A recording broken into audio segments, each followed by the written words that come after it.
Hey guys, welcome back to the channel. As you guys know, Christmas is finally over, which means we're getting ready for New Year's. Why not do it with a tier list? So here I have 5 different levels starting from S tier all the way to D tier. I think it's pretty self-explanatory. S tier are like goated, activities, and D is like you might as well not do the activity itself. So the first one is watch the ball drop. This is more like a American thing. I think it's like in New York where they drop the ball, but I don't think if that's too relevant here. Honestly, I don't even watch a lot of these, countdowns. I think that would be more or less like C or B tier. I'm hovering around these, so I put it in C tier for now just because it's not something I would do. Moving on to board games. Board games are pretty fun. I would actually put them in A tier. There's a lot of different board game activities out there. I think some of my favorite ones to do during like New Year's is Monopoly. I think that one is really fun, especially Monopoly and Uno. But yeah, Uno's not a board game. I think Uno's in the next card games, but Monopoly is number one for board games. So I'd put that in A tier. Card games, I think it would also be in A tier just because of how many different card games you can play.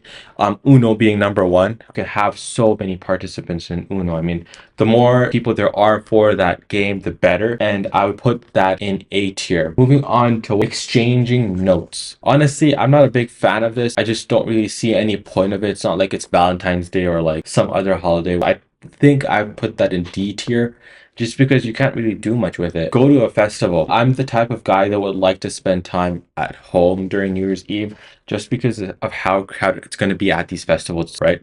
So I think it'll be better if you spend time at home with your family and friends rather than being at a festival with like thousands of people, everyone being on top of each other just for that one moment. I think I'd put that in D tier as well.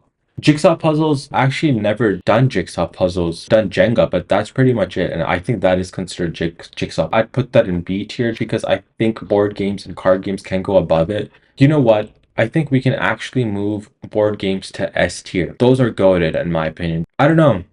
I think board games are better than card games, but I think it's S tier because every year you need some activity that needs to go around New Year's to like kick off the celebration. Kiss at someone. What? Kiss at someone midnight?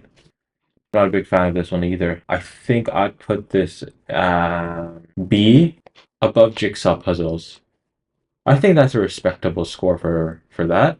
Nerf gun wars. This is a really fun activity, but I've never done it. Since I've never done it, I'm gonna put it in D tier, all the way at the bottom.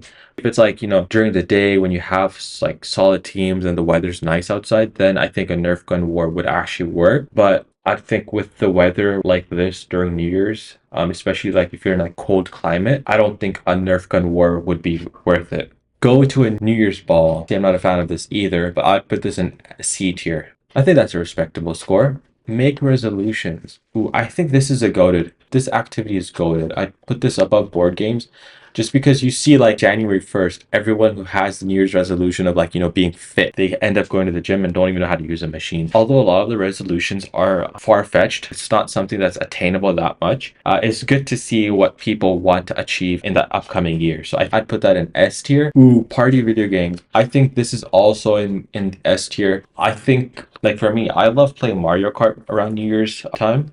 And with having a lot of people join, it'll be really enjoyable. Which is why I think board games and party video games are more so neck and neck. But I put them above board games just because of how interactive, these games can be. With the next one, sing a hymn. Honestly, not a fan of this at all. But I will put this above exchange notes. I think I'll put this number one, but in D tier. I think this is the best out of the D tier so far. The next one is eat snacks. This is also A tier. There are just few things that you need to have for a New Year's Eve celebration that, without it, it just doesn't make sense. Having some, tortillas, salsa. Oh my God, those bang. Having some nachos, having some sliders. Those are goated snacks. Toast with sparkling juice. You know what? I don't know if this is more or less the same as eating snacks, but I think it's toasting with sparkling juice means that when midnight hits, you would actually, do a toast. I'd actually put this in B tier just because I'm not a big fan of this, but I put this in the highest, like the number one for B tier. So eating snacks is A tier. toasting with sparkling juice would be B tier in my opinion. Set off fireworks. Like, what is New Year's without fireworks, right? I think without fireworks, you don't really have a New Year celebration. Just because when you look around the world, it always starts with fireworks. So I think I'd put this up. Should I put this above make resolution or below it? You know what? I think I'll keep it like this. Have make resolutions number one and then set off fireworks number two in S tiers. Watch a movie. This is actually a very good activity as well, but I'd put this in A tier because I've actually seen clips where like, oh, if you start watching Endgame from this time, by the time Iron Man does his snap, it'll be midnight. I would put that in A tier. Create a time capsule. I have done this before, but I've never done it for New Year's. I don't know where I would put this. Honestly, I don't think this sort of activity is very common for New Year's, right?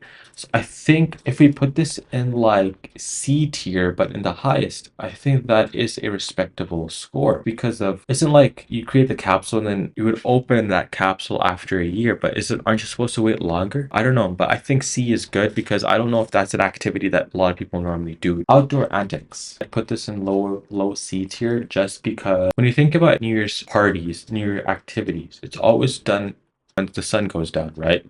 And outdoor antics during that time wouldn't really go well with it because it's going to be dark. There won't be that much to do. The best thing you can do is do it before sun goes down, so that way you can actually see. I don't think that's something that a lot of people would do because this is not really a New Year's Eve activity. It's more so like a Christmas activity where you can get up early in the morning, go outside, use some of the toys and presents that you got outside. Sing karaoke. This is actually, I put this in A tier above watch a movie. Just because singing a karaoke, I mean, like singing your favorite karaoke's before midnight, I think that is like one of the goated stuff that you can do. Last but not least, we have take down the Christmas tree. Honestly, I'd put this in D tier all the way at the bottom. Even though this is a fun activity, just taking down the tree is like a reminder that the holidays are over, Christmas is over, and then it's back to like January 1st, where it's like, everything's back to normal, which is why I think I would put this in D tier. But yeah, I think this is a very good tier list. I know a lot of people may disagree with my rankings, but at the end of the day, these are my opinions. And if you disagree with me, please let me know down in the comments below. And with that, I will end it off here and see you guys next time.